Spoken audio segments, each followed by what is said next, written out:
Welcome to Brain Chat with the Nerdy Neurologist. I'm Dr. Mitzi Joy Williams, and I'm your board-certified neurologist and MS specialist. My mission is to engage, educate, and empower those affected by MS to become an active part of their healthcare team.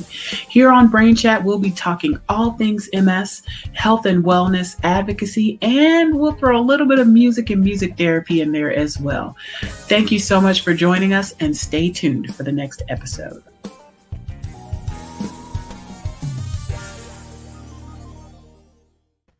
Happy Monday and welcome to Brain Chat. It's Dr. Mitzi, the Nerdy Neurologist here.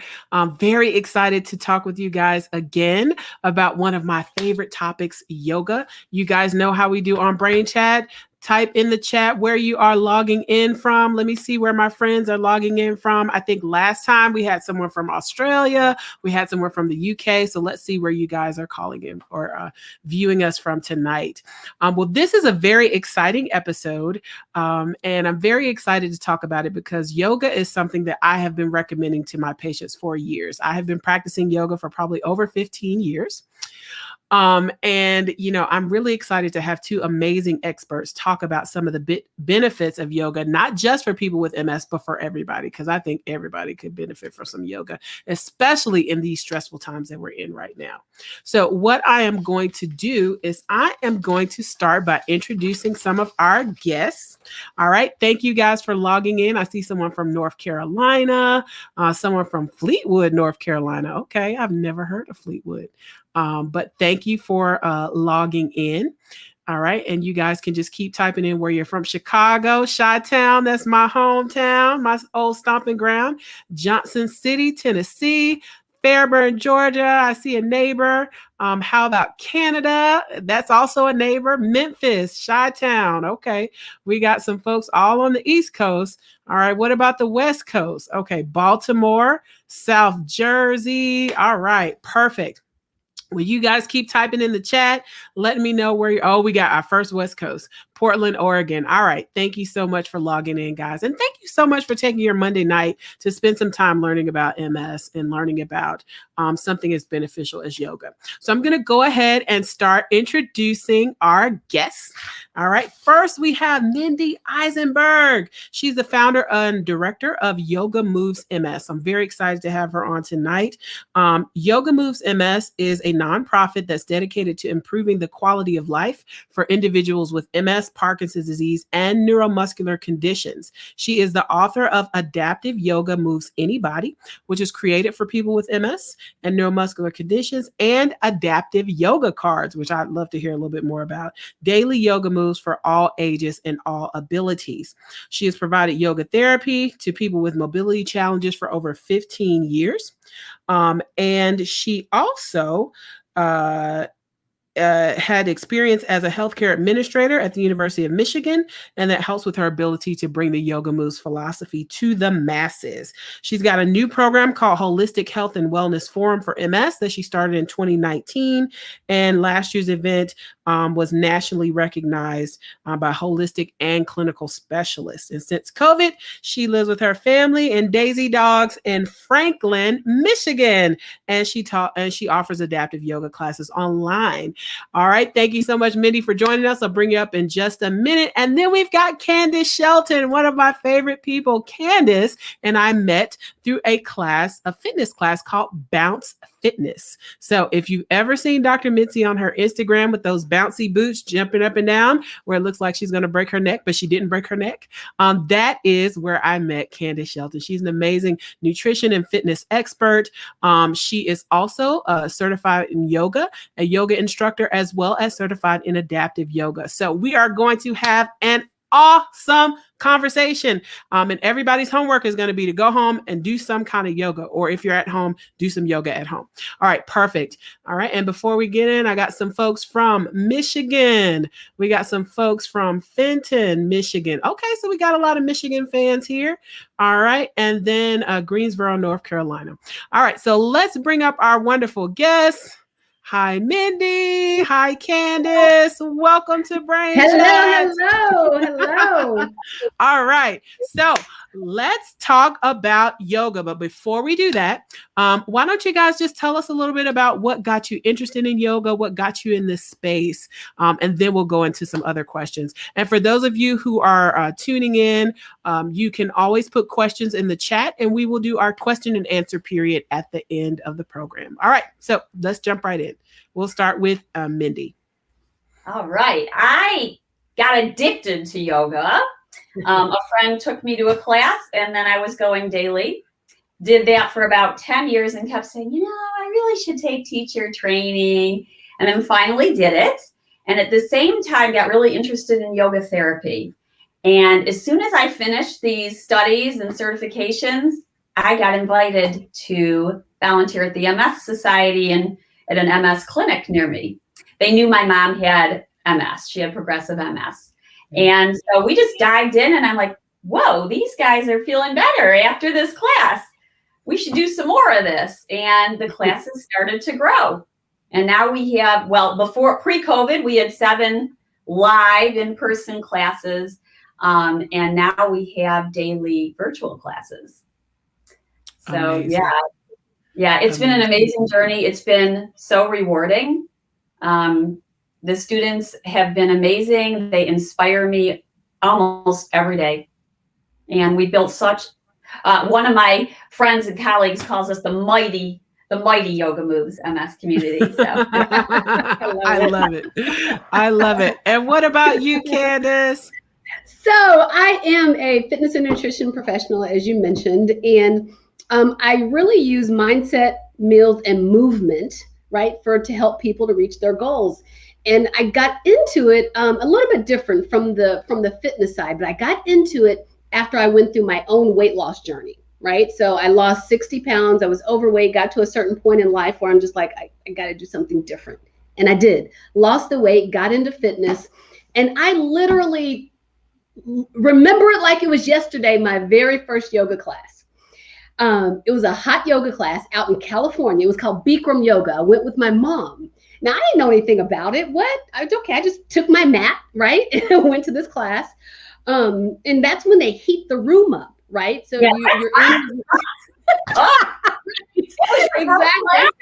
I would have dashed out of there. Right. And literally all I could do was lay there because it was so hot. But the benefits afterwards, right? So you detoxed and your muscles are all elongated and everything. In the moment, I was like, oh my gosh, what are we doing? But afterwards, I was like, oh yeah, I could do this, right? So when I went through my journey of weight loss and getting certified to be a professional, a fitness professional, I knew yoga had to be on the list. It had to be on the list. So that's how I got here. Awesome. And for me, it was really like I bought a membership to a gym, right? They had a list of classes and I was like, I think I'm going to just try every class that they have, right? So I did Zumba, I did dance aerobics, I did step aerobics. And I was like, well, let me try one of these yoga classes. And the thing that I loved about yoga is that it really helped me to focus my attention. So if anybody knows me, they know I'm always doing 100 things at the same time. And so, the teacher would be like, okay, stand on one foot. And if I'm thinking about the 10 things that I have to do when I leave, I'm going to fall over. I can't do it, And then the other thing that I really loved about it was that it brought attention to certain areas of my body where I held stress. So I remember the first class, the teacher's like, get your shoulders out of your ears. And so she would go around and talk to everybody and she'd be like, get your shoulders out of your ears. And then I'd be like, and she'd be like, get your shoulders out of your ears. I'd be like, and my shoulders would keep squeezing. I was like, oh my God, I'm doing this all day. No wonder my neck hurts, Exactly. And so it was really just those kind of immediate benefits that I noticed, somewhat like what you said, Kandice, but the ability to focus and kind of training my mind to focus and then kind of looking at the areas of muscle tension. So all right. So let's dig a little bit into it. So let's start off with this question, right? We see it on t-shirts. We see it everywhere. What does namaste mean, right? A lot of people are walking around saying namaste. They don't know what namaste means. They have the t-shirts that say namaste in bed and all that kind of stuff. So what does namaste mean? It means something, right? So people should know what it means before they wear it on a shirt, that rhymes with something else that they would like to say. Anybody want to take that one? I should have brought Felix down, my Daisy dog, because he does namaste on command. Really? How Yeah. cool. In front of the screen. He knows from all the classes. He comes on and greets everyone. But so one of the definitions is that the light in me, we acknowledge that everybody is filled with light and light and love. And so we acknowledge that usually at the end of a class. It's, you know, a lot of different cultures do this naturally, right? So many.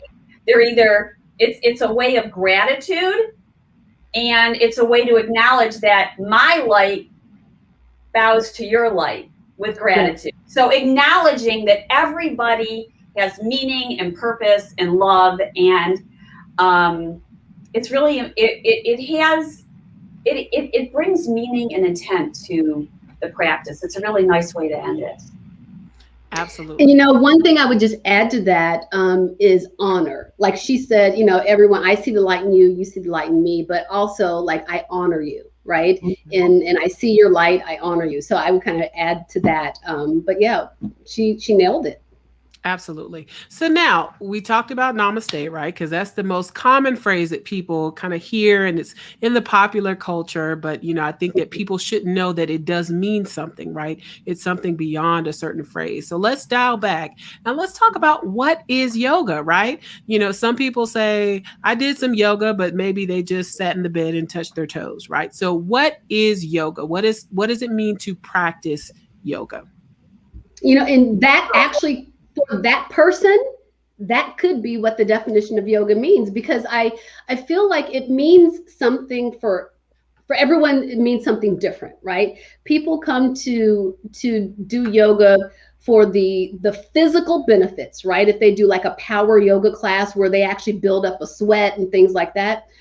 Or someone could come for the mind-body connection, like the harmony and the rest and the restoration, right? Restorative yoga is what I love, love, love. That is my jam, right? So I think it means something a little differently for everyone. But I think overall, what I would say is just bringing harmony to your mind and body. But again, that might mean something a little different to someone who's in it for a power yoga class where you're constantly moving versus gentle yoga class where you're in a restorative position for like 10 minutes, right? To really relax into it. So overall, it's just bringing harmony kind of to mind and body, but that may mean something different for each person. I love that. What are your thoughts, Mindy? Yeah, I would just add that a lot of people get scared when they hear the word yoga. I can't do yoga. So I have some friends, I've stuck with the word yoga, but who say mindful movement instead. And so that we're integrating movement with mindfulness or breath. And that really is the fundamental element of yoga, is breathing. And, you know, say as long as you're breathing, you can do yoga. Just like what you said, if you're in bed, you could touch your toes. But the element of breathing would be married with that idea. So any movement, lifting your arm up, you know, you inhale, you lift the arm, you exhale, you lower the arm. It makes it more like what you said about the balance. You have to be there. If you're focusing on your breath, you can only be right there. So it brings you into the body. When we're talking about mindfulness with the body, we're talking about feeling sensation. So what does it really feel like to lift your arm up? You know, does it feel heavy? Does it feel light? Is there pain? Does it feel like a good stretch? So those are sensations, and that makes it different as well. So we got breath and sensation that really bring in the mindfulness to the movement. It doesn't have to be some fancy pose. Right. And, you know, and I really love the mindfulness part, right? So I'm a big mindfulness advocate, and I actually have another show that I've dedicated just to meditation because I think it's so important. But yoga is really about being present in the moment, right? And, you know, listening to our bodies, sensing those areas that maybe need attention, or, you know, understanding what those movements really feel like, because usually we're moving and doing something else and we're always distracted. And so one of the things I love about it is classes that just gives you that time to kind of calm your mind and focus on being present and really focus on what you're doing. So now, you guys have mentioned a couple of different things. I know that Kandice mentioned hot yoga. She mentioned restorative yoga. Let's talk a little bit about the different types of yoga. So I love restorative yoga. So my favorite pose is Shavasana, and I could just lay in Shavasana all day. And for those of you that don't know what Shavasana is like you just lay on your back and you just chill. It's like my Zen moment. You know, the children can step over me, they can tear the house down. If I'm in Shavasana, I'm straight. You know, so let's talk a little bit about these different types of yoga. So I when it comes to yoga, there are, like you said, there are many different types, but I kind of clump them into either kind of the gentle type of yoga, or a more active kind of yoga, right? So you can have a yoga that it seems like a CrossFit class, right? You're moving and, what seems like a squat, it's not a squat, but, it's chair pose, but, it seems like that. But then you could also have a more gentle style of yoga like yin or restorative. But I think for people, it's about really doing a little bit of research on the front end, right? If you want to get into yoga, it's about kind of knowing, because I've had many of people to say, well, I can't do yoga because I'm not flexible. Yoga is not about necessarily. Right, exactly. It's not necessarily. That's why you do it. Right. Well, yeah, that is one of the reasons. The other reason is just to relax and things like that. But I think it's important for people to understand the types of yoga, because even within the gentle yoga, there's like yin and restorative. I personally am not able to do yin because there's a lot of forward folds, and because I have a herniated disc in my back, it's just not good for my body, right? Restorative is a better format. But even within like the restorative world, when I went through my teacher training, restorative yoga at that studio was much, much different than restorative yoga at another gym that I teach at, right? That restorative yoga was more so for medically prescribed yoga versus a restful style of yoga. So there's many, many different types, and just kind of doing some research on the front end. And if you're interested in a class, a studio, an instructor, reach out to them. They would be happy to explain to you what their class or their style is about, I love that. Anything you want to add, Mindy? Anything you want to add? I lost you for a minute. That's okay. We got you. We got you back. I was going to say, I got my yoga bolster here, we use stuff like this in the restorative, or pillows. It doesn't have to be fancy props, but blankets and blocks and pillows to make it comfortable. I think to piggyback on what you said about restorative versus yin, I see a lot of difference in terms of benefit for people. And unfortunately, yoga gets a bad rap, or it used to. I think we're getting a little bit more away from that. But alignment yoga versus non-alignment yoga. So where we're not paying attention to alignment, the alignment really helps people to feel more safe. And so things like these props help people get into the posture that's going to be safe for their body and comfortable for their body, and do no harm. So it's really important to find the class that fits for your body. I happen to be like really hypermobile, so I don't need to do a lot of that yin stuff. In fact, it might be too much. I might be better trying to build strength up. So that's what's really nice about yoga, is you can tailor it to yourself and what your needs are, or to the students that you're working with. Which is really extremely important. population of especially people who live with the disease like MS, right? One of the things we talk about is how everybody is so different. And one of the reasons I think it's so important to educate and for people to be empowered is to recognize that you can search around and kind of find the right thing for you, right? So if you try something and maybe that isn't the right type of class, it doesn't mean you throw the whole thing out. Maybe you need to try something a little bit different. The other thing that I love about yoga is that there's a level for everyone, right? So I tell people all the time, if you can twist your leg around your head, great. I can't do that. Right?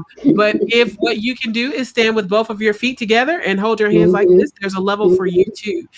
So you can grow in your yoga practice. And if you can start doing something simple and, advance to something else, great. But if you continue with that simple, then maybe that's what you're supposed to be doing to maintain the function that you have. And there's just so many different ways that you can get into it and that it can benefit you regardless as to what your level of flexibility or fitness level is. All right, very cool. So now let's talk a little bit about adaptive yoga. So what is adaptive yoga? So one of the things that many of my patients are concerned about with yoga is, Mindy, as you said, or Kandice, as you said, I'm not flexible. But for a person who has muscle weakness or other symptoms like spasticity, it can sometimes be even a little more daunting, right? Because you got the folks that say, I'm not flexible. And then on top of that, my leg gets tight or spasms up. What does adaptive yoga mean? And how is that a benefit for people who may have chronic, neuromuscular issues like multiple sclerosis? Yeah, I think Mindy, she actually led into that when she brought out her bolster and her blocks and straps and pillows and more pillows. Right. And actually, I have a purple one as well. So it is about, yoga is not one size fits all, right? There's a certain misconception of a yogi looks a certain way. That is absolutely not the case. They are all kinds of shapes and sizes and flexibilities or not, they're all kinds of things. And adaptive or accessibility yoga takes all of that and still allows you to do what your level of yoga is. It could be chair yoga. It could be using 1,000 pillows and 2 blocks. It could be using just a strap. But whatever that is, it's meeting you where you are to still allow you to have the movement and the benefits of yoga. That's what I would say it is. I love it. And Mindy's got a nice chair there. We said we let her do a couple demonstrations at the end. And I have these cards just so you can see, we have, and they cut, yogis don't look a specific way, but here's Marcia. I don't know if you can see her. She's doing number 4 pose or gentleman's pose on the mat. And then if we turn the back, we've got 3 different versions of that pose. Tony's seated, Terry's on the mat and pigeon. So, there's different ways to put your hands and blankets and, like you said, or straps to help you get into the pose. We're not jamming people into poses, but rather making the poses work for them.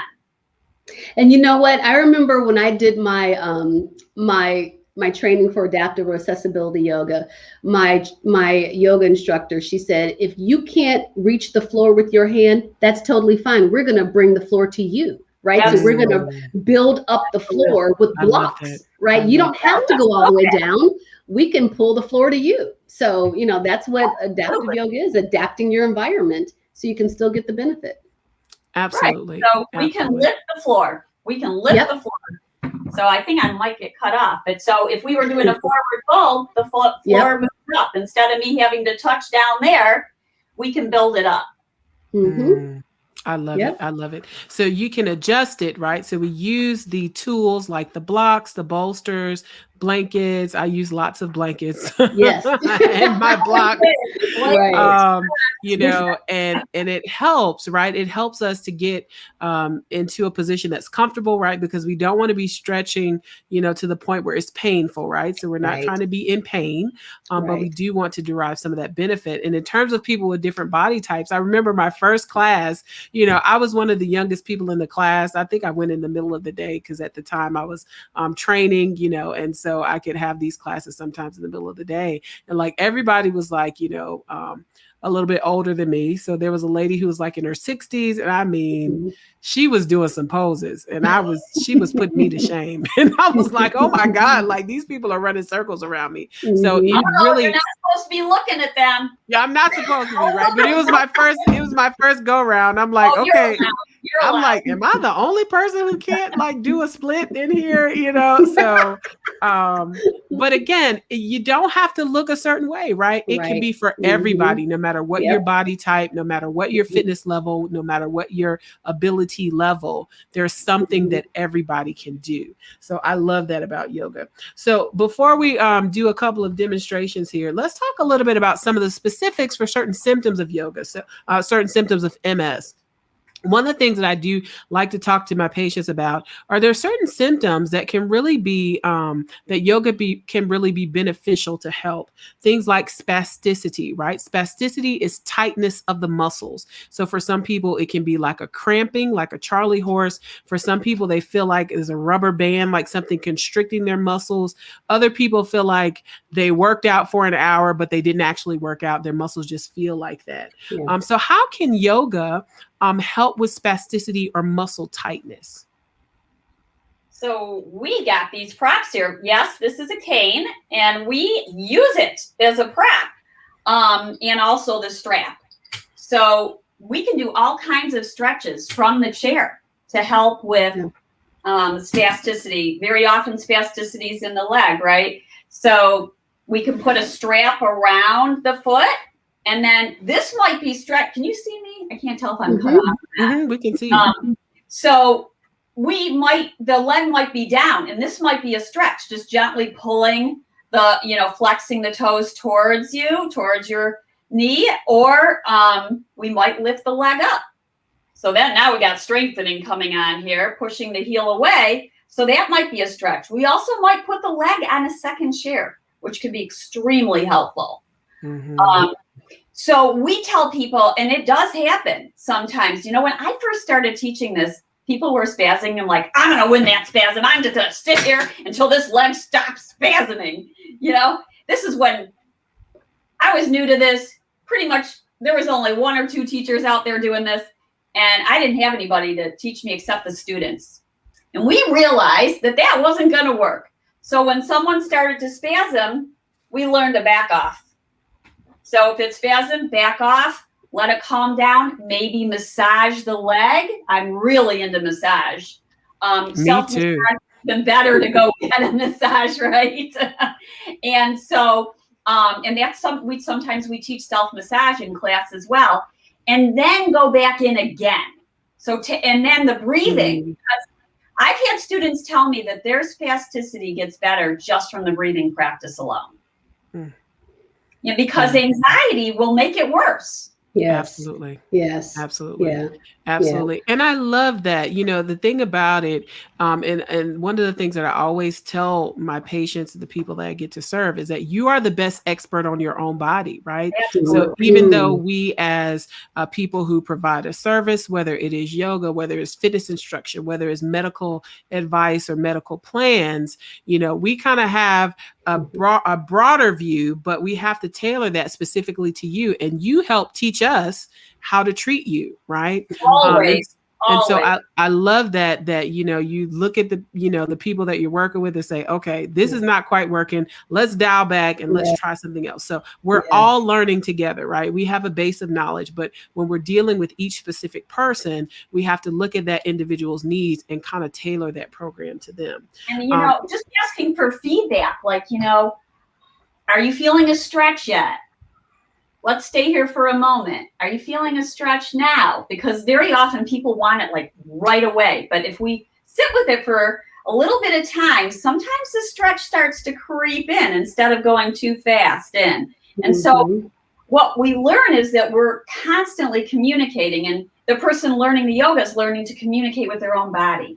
Yeah, I love that. Yeah, I was actually going to, Mindy, you guys both touched on it, is that when it comes to yoga, because there are so many different poses and positions and, body awareness, always keeping in mind, what's the goal? What's the goal of this movement? What's the goal of this prop? Just what is the goal?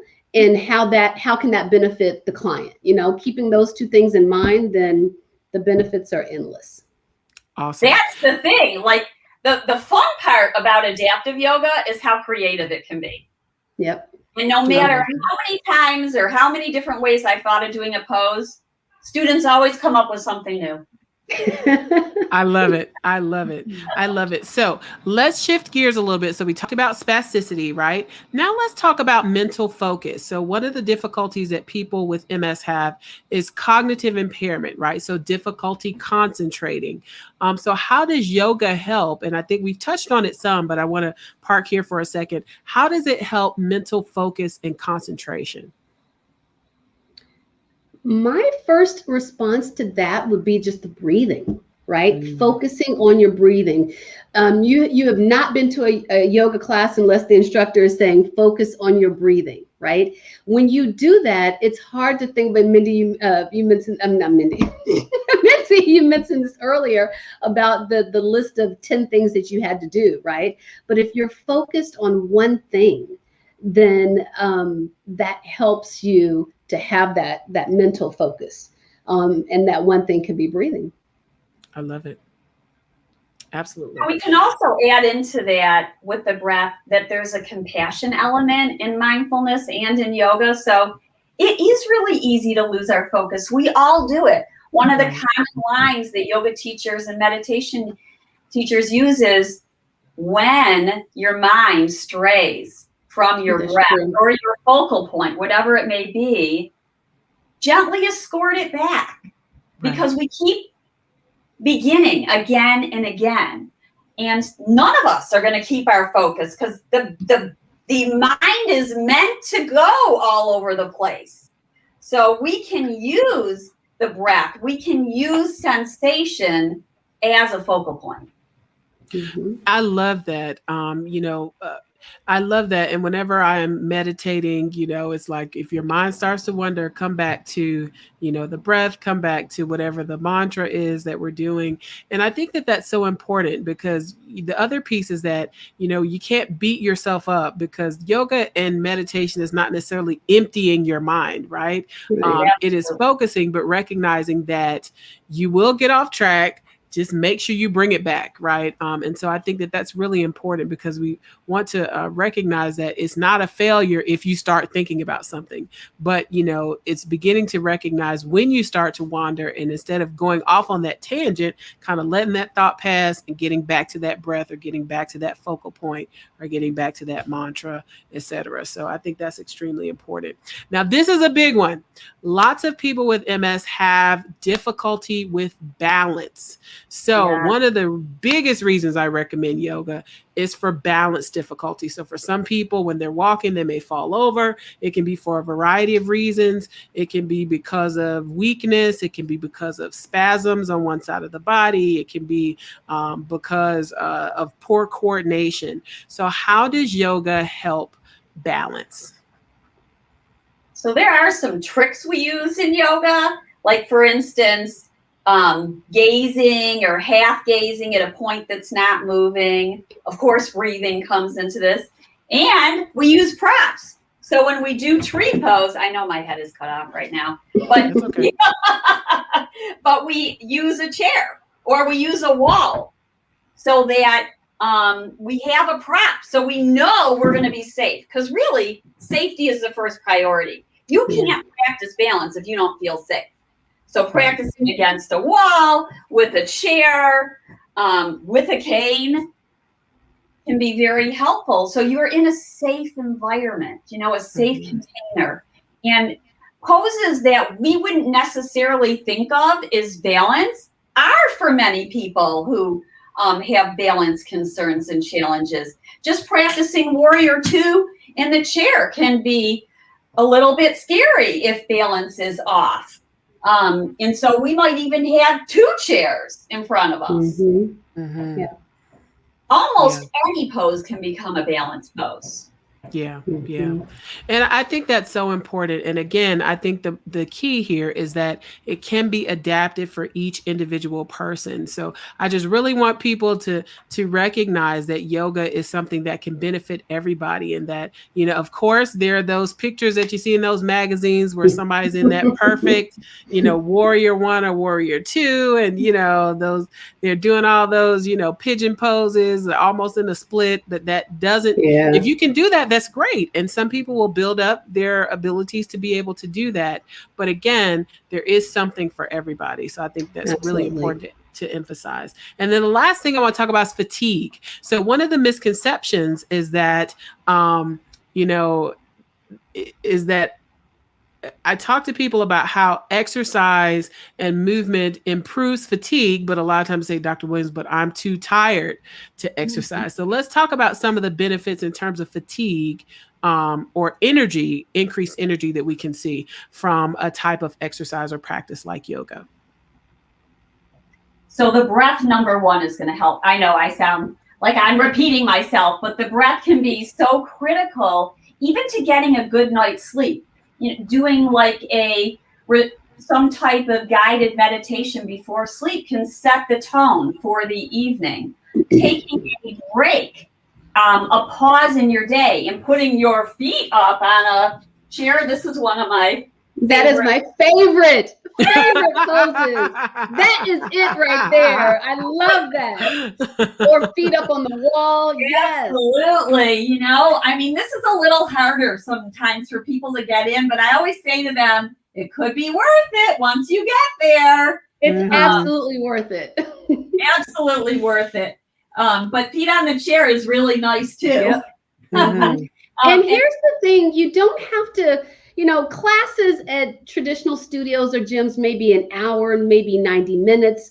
Start with 5 minutes of that, of what Mindy was just doing. Just start small, right? And then once you get the benefit of it in a 5-minute increment, you can do it for a little bit longer, and then you find success in it. So it doesn't have to be that you sit down in front of a computer to log onto a class for 90 minutes, right? That could be exhausting, right?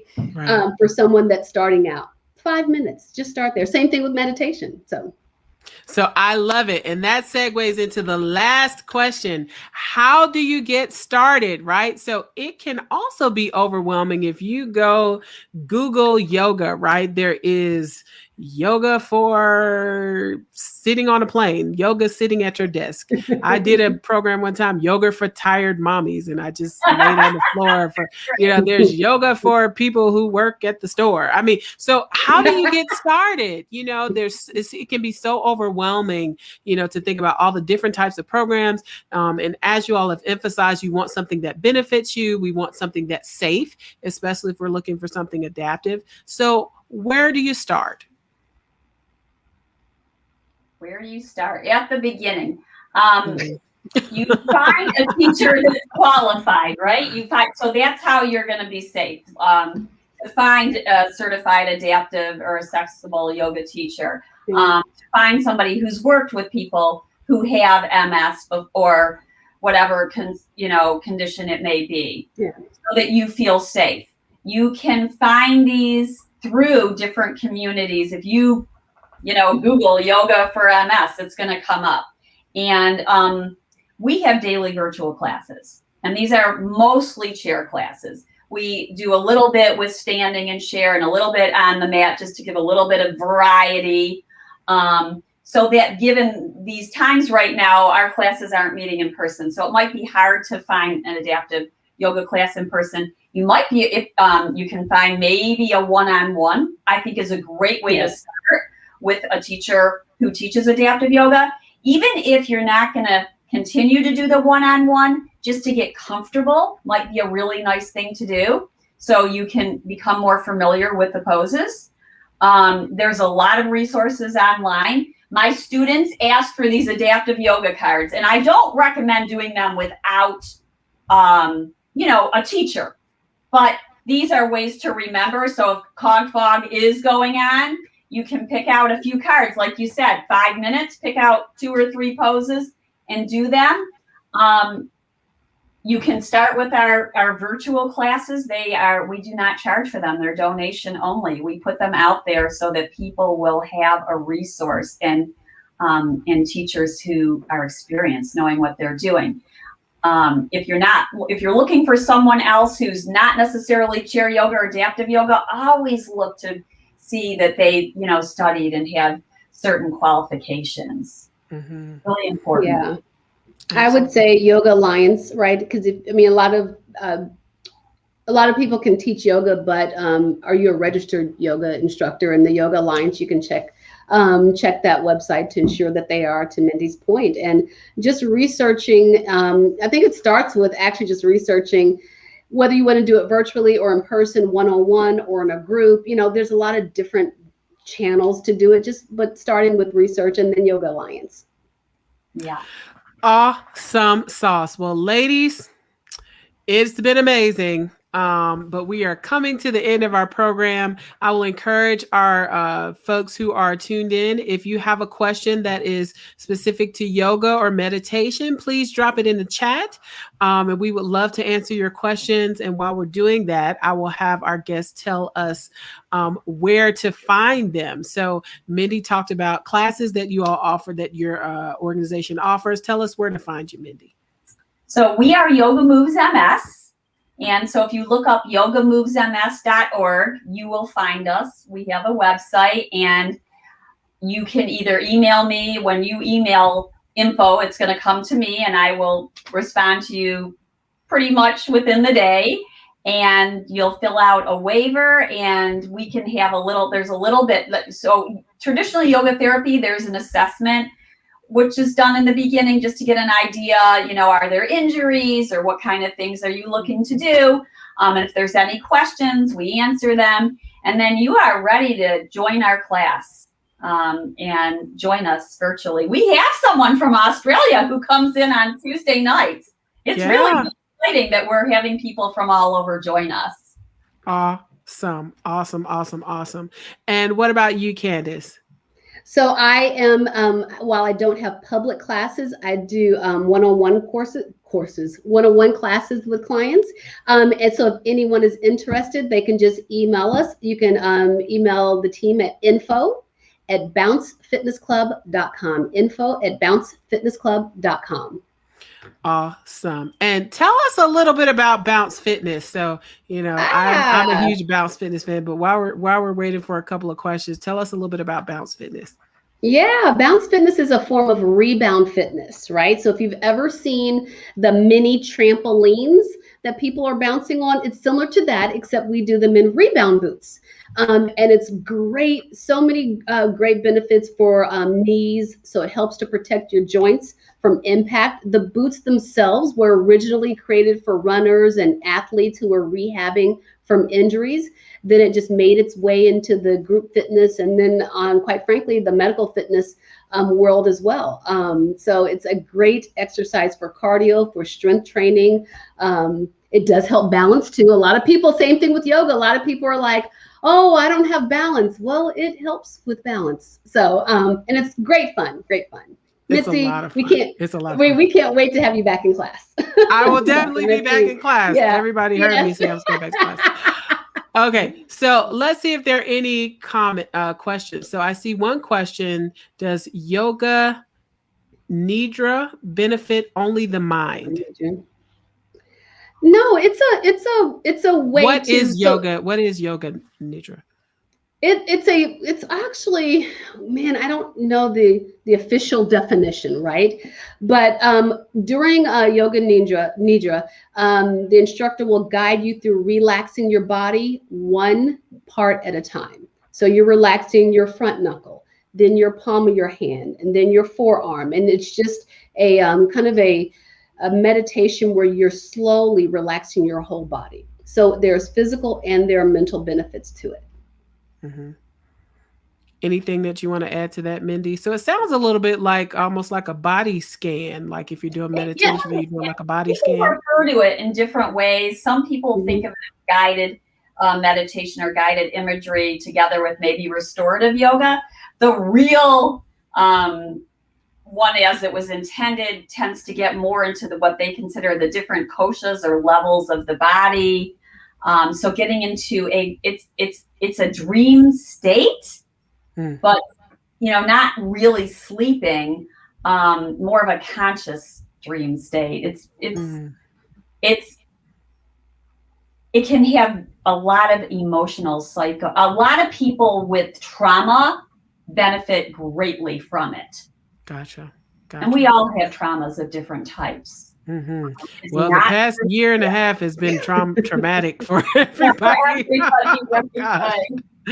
Oh my gosh. Okay, so I see a question in the chat that was earlier this evening that we probably answered, but just I'll have you go over this quickly. Mindy, what are the yoga benefits for those diagnosed with MS? Oh boy. You got another hour? I know. Let's hit the high points. All right. Well, big one. Right? Fatigue. So it helps people to perhaps realize when they are exhausted or how many spoons they can use for the day. And it can be a recharge. And if you're sleeping better, some people say that, they immediately realize how they're sleeping better and they're better rested, or putting their legs up the wall. So it's a way to balance out your energy throughout the day. If we're mouth breathing versus nose breathing, that's going to make a big difference in fatigue level. So fatigue is a big one. Pain, right? We're having you speak at our holistic health event on pain. Yes. I'm so excited that you're going to be there. And so yoga, again, that whole mind-body connection, and instead of having the fight or flight mode go on during pain and, the reactive mind, to be more of a response and to realize, if I breathe and I maybe do a restorative pose or a stretch or whatever it may be, it's going to bring me more back to right here in this body. So we've got fatigue, we've got pain, we've got balance, we just talked about, strengthening, flexibility. And I would add that yoga, the more we practice it, and I'm sure both of you would agree, it starts to take on more of a wellness umbrella and lifestyle. And so it does impact nutrition. So that goes so well together. And different types of exercise, the whole way, your diet, the way you think, the people that good energy that you want to be surrounded by, right? We don't want those bad vibes. Get them out of here. So it becomes more of this overview. And what we haven't talked about much is community can be humongous support. And that's what we find in our classes, that the support is incredible. For people who are just starting, just got a diagnosis, are sharing with people who got a diagnosis and have been around the block several times. They're sharing, and that has been perhaps one of the best mood boosters. So talk about anxiety and depression. The first study that came out on yoga for MS said fatigue, it helped fatigue. But then later studies have showed quality of life factors have improved. Awesome. Amazing. And the only other thing is there are a couple of comments that people said that they would start learning about in yoga. And then there was a comment for you, Mindy, where someone said, I'm so glad that I joined Mindy's classes. They have been amazing for me as well as the whole community. Mindy is the best. Oh, so, they are the best. With that said, Mindy and Kandice, it has absolutely been my honor to speak with you ladies tonight and for you to provide your expertise and your time to educate about this extremely important topic that has so many benefits, not just for people with MS, but for all of us. I feel like I need to go do some yoga when we leave off of this broadcast tonight. So thank you everyone for your time and your attention this evening. Join us for Brain Chat again in 2 weeks. Same bat time, same bat channel. Have a good night, everybody. Namaste. Namaste. We honor you.